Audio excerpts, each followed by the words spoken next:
Welcome to Upgrade. I'm your host, Frank the Tank, and today I'm going to talk about this machine here. This one needs an upgrade on the power and the VGA and the video card.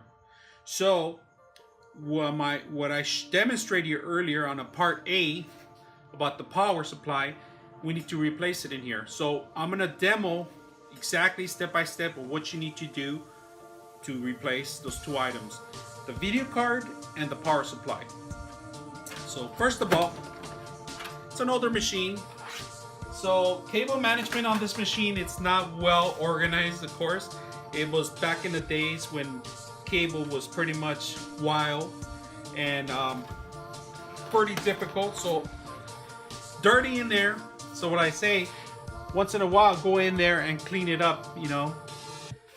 Big old radiator, of course, and VGA card was it's an old system too that needs an upgrade. So what I'm going to do is I'm going to start disconnecting and get rid of all these cables.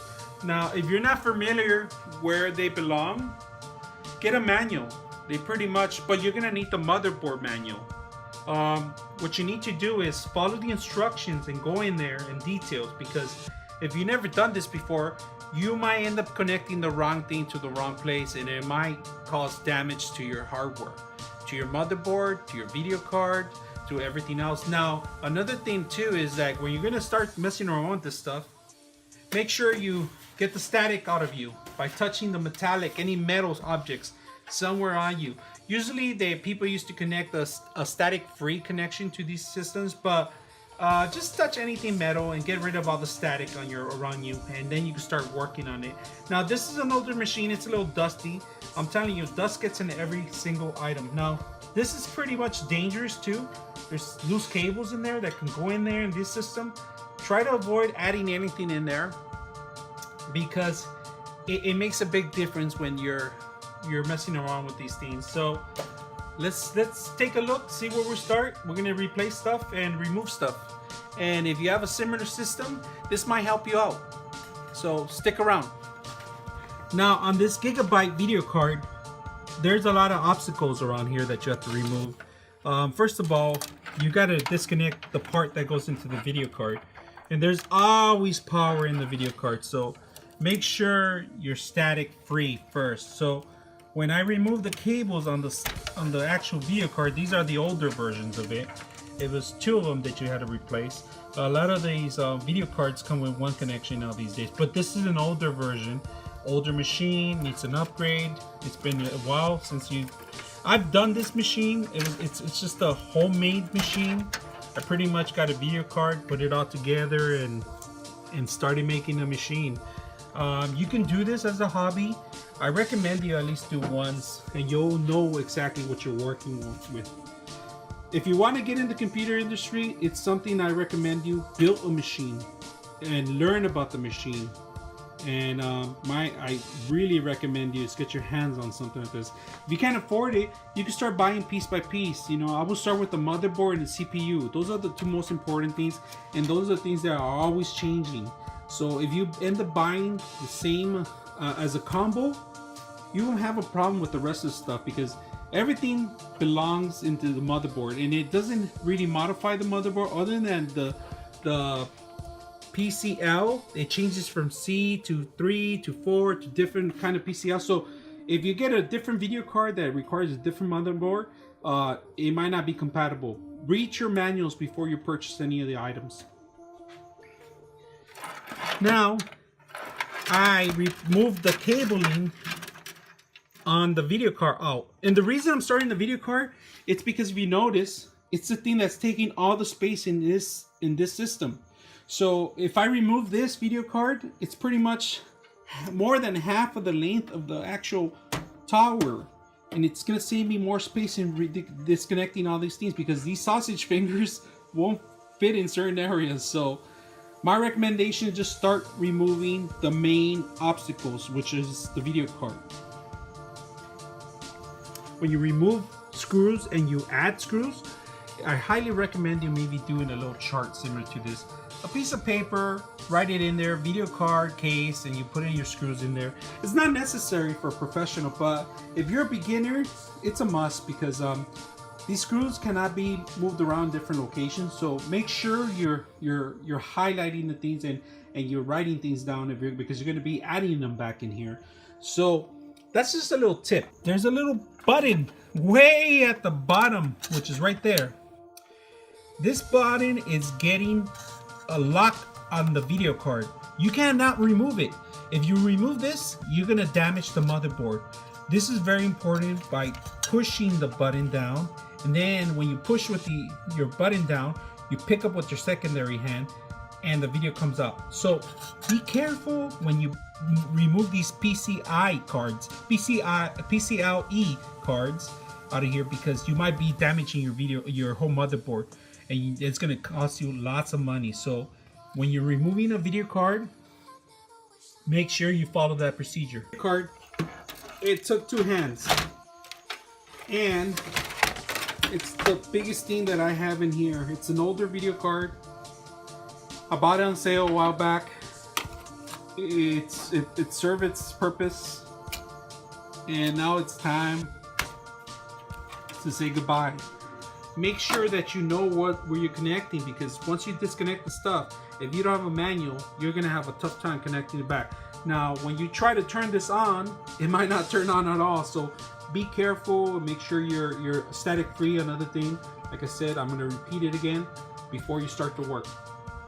Now that I removed the video card, a big important tip is before you remove the power supply, just move everything on the outside. Try to keep out the entanglements on the outside, all the obstacles that you're going to require. I mean, it's a good time to clean up your computer if you're in this part. You know, blow some air in there, get rid of some dust, and keep it clean. Like I said, keep the maintenance going on these machines, and this is one way you can do that. Now, before you remove the power, like I said, get rid of the static. Make sure it's off. Touch the screen.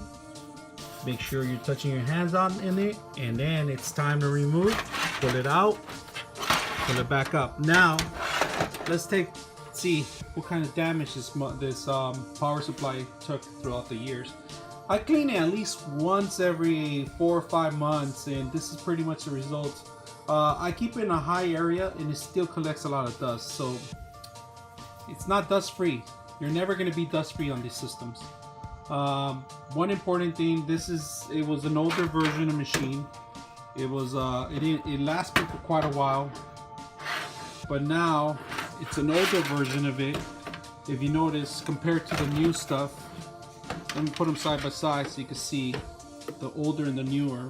Side by side, you can see the big difference on it. The older version, everything was built in here, and it was a mess. The new stuff, you don't have to connect everything. If you're not using it, you don't have to connect it. Make it much easier. Welcome back. Now, this one was tricky because when I put in the screws, now they're all here. There was screw here and screw here. The chassis is so old that it's not made for this kind of power supply, and so I'm not able to get the last screw. But this system itself has 3 screws already. It's pretty secure in there. It won't never fall. It's already on the base of it, on the bottom of the leg. So if you have the same problem I do, it's okay. I mean, as long as it's well secure in here and this won't move, won't budge, you're not gonna have a problem. Just continue on what you're doing and make sure it's gonna give you the power you need. That's pretty much what's important here. Now, if you don't know where the actual cable belongs, they're labeled. So all the new systems that you purchase, they pretty much come labeled and self-explanatory. So it also gives you another description if they belong in the right place. Like this one is only per PCIe, which is their video card connection. This pretty much, and some of these already they snap in together to become like the older versions of the connection. So they're very compatible. So if you have a problem, just look at the label. Now this video card is almost same size as the other one. It's actually bulkier. It's a little bit more powerful, of course. They all come with their own power input in here. Now this one has one compared to the older one. It had 2 connections and needed more power. This one still needs more power, so this is a highly recommended power supply. Just put in there and upgrade. It's a small little upgrade to an older version, which is, it makes a big difference when you're actually installing these video cards. Now that both items have been configured and set up in here, you can start cable management and also start inputting only what you need.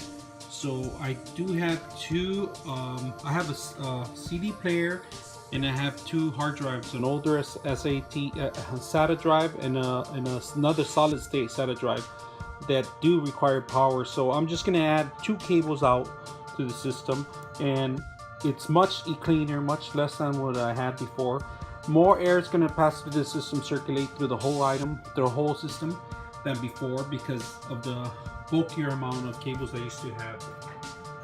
Now that we completed the system with the installation of the audio of the video card and the power supply, the next thing is just to finishing up, cleaning up in here, making sure that airflow is properly going through the circuits, and make sure power is flowing too also. If you find some reason that it's not turning on or there's something wrong, there's always sometimes that you end up disconnecting something on the motherboard, which it could be the reset button connections, which are really small and tiny. So consult with your manual on that part if you ever disconnect the stuff. So when you start pulling these things, you might end up pulling the smaller connections, and those are the most difficult connections. So for some reason, don't panic. If it doesn't turn on, it's not probably your problem. It's probably because you pulled another cable that it belongs into the motherboard. So make sure when you pull stuff out, it happened to me. I pulled one of these cables out and then I put in one of the smaller one. So I caught it early, but if I wouldn't, I would start complaining, maybe give you a bad results about this power supply, but it was a user error. So make sure when you're pulling these cables out, you're gonna be able to pull the cable by itself without tangling another cable. So this has been upgraded. Make sure you subscribe. I'm your host, Frank the Tank, and I'm gonna bring some more hacks, some more information about other stuff, and make your life easier with this kind of hardware. And if you ever run into this kind of problems and you need some technical support, put them in there in the description. I mean, I do this for a living. I'm able to help people out, and I'm always able to help people on and to ask questions on the internet, through the phone, or anything else. I mean, just send me a drop, say, hey, I have a problem. Can you figure it out? I could figure a lot of things out. I've been in the industry for more than 20 years. So I want to help people out there. If you have any questions or concerns about any of the hardware that you see, or any problems similar to what I ran into in the past, like I say, subscribe and comment on us and give us a thumbs up. I've been your host, Frank the Tank, signing out.